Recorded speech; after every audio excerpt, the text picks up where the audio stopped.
Magandang gabi po sa inyong lahat. Ano ba ang pakiramdam sa isang tao na namamatayan ng mahal sa buhay? Or kung mas intense pa na sagot ang gusto natin, ano ang feeling ng isang magulang na namamatayan ng isang anak?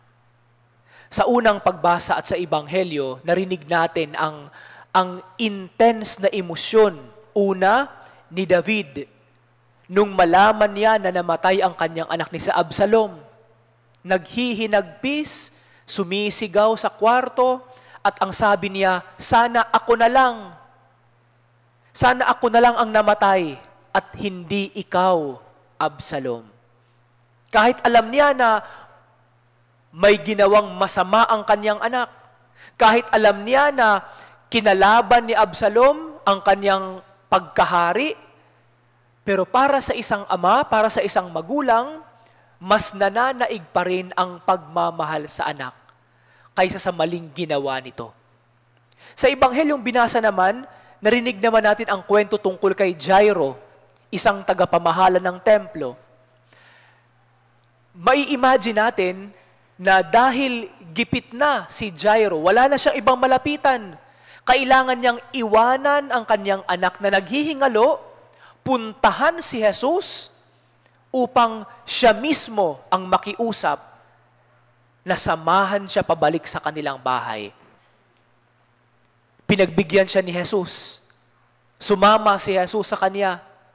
Pero sa pagkakataong malapit na sila sa kanilang bahay, merong nagbalita, patay na po ang inyong anak. Imagine natin ano yung tumatakbo sa isip, sa puso ni Jairo. Ano yung emosyon na kanyang nararamdaman? Siguro naghihinagpis, siguro sumisigaw, siguro humahagulgol sa iyak. Nung sinabi sa kanya, patay na ang iyong anak. Patay na ang iyong anak. Isa sa pinakamalaking tukso na nararamdaman ng tao ay ang kawalan ng pag-asa. At nung panahon na yon, si Jairo, nawala na siya ng pag-asa. Bakit ko pa isasama o nakuha ko nga ang isama si Jesus? Pero wala palang gamit ang lahat. Mamamatay din pala ang anak ko. Kawalan ng pag-asa. Isa ito sa mga emosyon na nararamdaman ng tao na naghihiwalay sa atin sa Diyos. Pero sa pagkakataong ito, alam ni Jesus ang nasa isip at puso ni Jairo. Kaya nga, ang kanyang bulong sa kanya, huwag kang mabagabag, manalig ka. Do not be afraid, have faith. Huwag matakot, huwag mabagabag. Ito ang bilin ni Jesus kay Jairo. At si Jairo, kahit alam niya na wala pa namang nabuhay na tao mula sa mga patay noong kanyang panahon.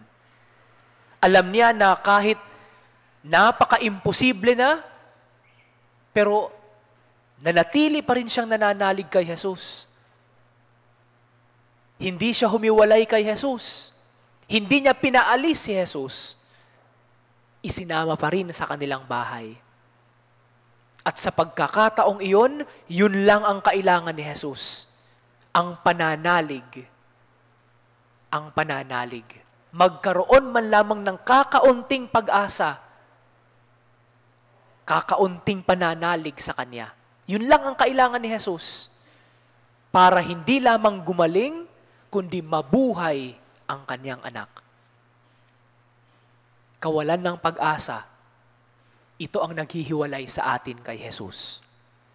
Sa maraming karanasan sa ating buhay, sigurado ako, marami tayong maiisip ng mga pagkakataon na humarap tayo ng matinding pagsubok at nawalan tayo ng pag-asa na may mangyayari na maganda sa ating hinaharap.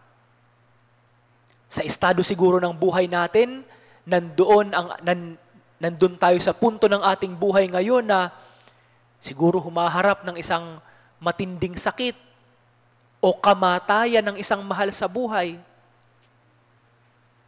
na nagbibigay sa atin ng kawalan ng pag-asa sa magiging kinabukasan natin.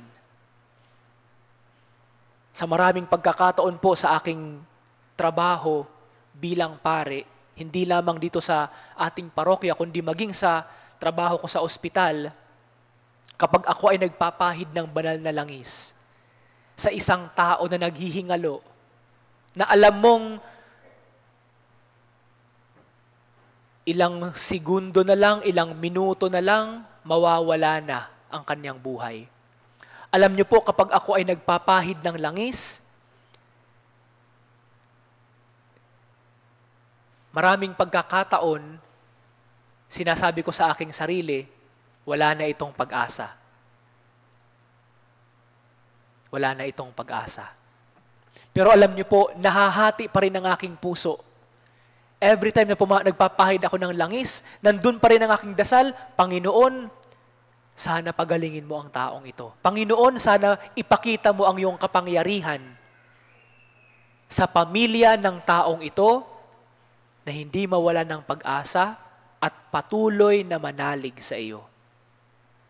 Kasi ang kinatatakot ko, pagkatapos kong pahiran ng langis at mamatay yung tao, ang ating mentality is, namatay siya dahil pinahiran ng banal na langis.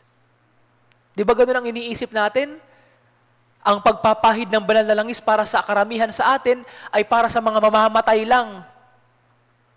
Kaya nga maraming mga tao nagre-refuse, ayoko magpapahid ng banal na langis, hindi pa naman ako mamamatay. At yun po ang laging takot ko sa aking sarili. Panginoon, kapag hindi gumaling ang taong ito sa kanyang karamdaman, baka mawalan sila ng pananampalataya sa iyo at sa bisa ng pagpapahid ng banal na langis. At sa maraming pagkakataon, tulad ninyo, kami ring mga pari ay dumadaan ng ganong pag-iisip. Nawawalan din kami ng pag-asa. Pero tulad sa Ebanghelyo, ang paalala sa atin, kasama sa ating kahinaan na mawalan ng pag-asa. Pero ang hinihingi ng Diyos, kakaunting pananampalataya. Kakaunting pananalig sa Kanya na huwag bumitaw, huwag isawalang bahala ang Diyos, huwag kalimutan ang Diyos, huwag iwanan ang Diyos. Ito po lagi ang aking ipinapaalala sa maraming mga pagninilay ko sa homily. Lagi kong sinasabi, iiwanan mo na ang lahat, iiwan ka ng lahat, pero sana huwag mong iwanan ang iyong pananampalataya at huwag mong kalilimutan si Jesus sa gitna ng mga pagsubok sa iyong buhay.